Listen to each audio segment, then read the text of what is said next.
The Lord be with you. And with your spirit. The proclamation of the Holy Gospel according to you. While Jesus was speaking, a woman from the crowd called out and said to him, "Blessed is the womb that carried you and the breast at which you nursed." He replied, "Rather, blessed are those who hear the word of God and observe it."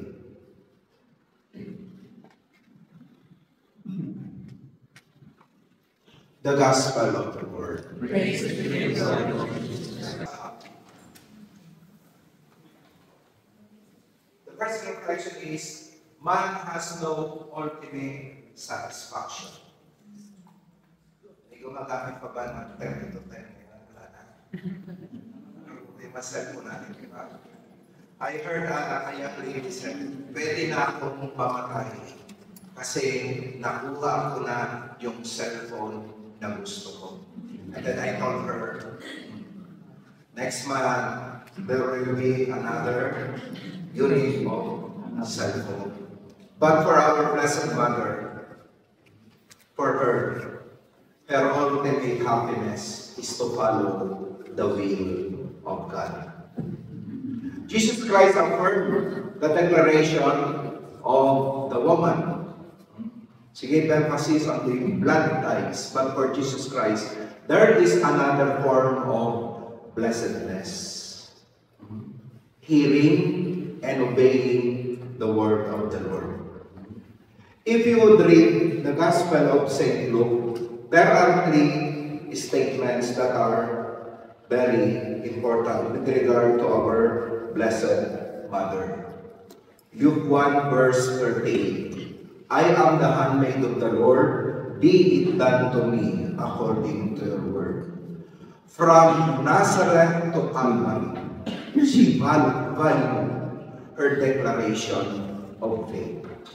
In Luke chapter 2 verse 51, Mary said, with Jesus returning to Nazareth with his parents and being subject unto them and obedient to them, it also states that his mother kept all these sayings in her heart. In Luke chapter 2 verse 19, Mary treasured up all these things and pondered them in her heart after the shepherds visited her and Jesus Christ.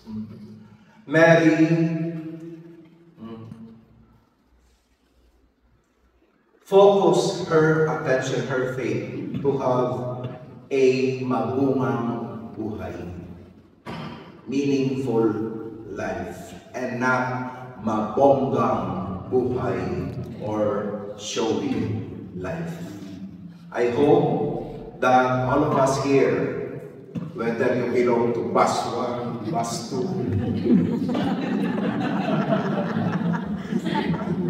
so let us set aside competition. I hope that this pilgrimage will lead us to a mabungang buhay spiritual. Let us follow the example of Mary. The real blessedness is not coming from the outside, but the real blessedness is coming from the inside of a human person. I am the handmaid of the Lord. Be it done to me according to your word. Let us also ponder all our realizations, experiences of faith in our heart. Amen. Amen.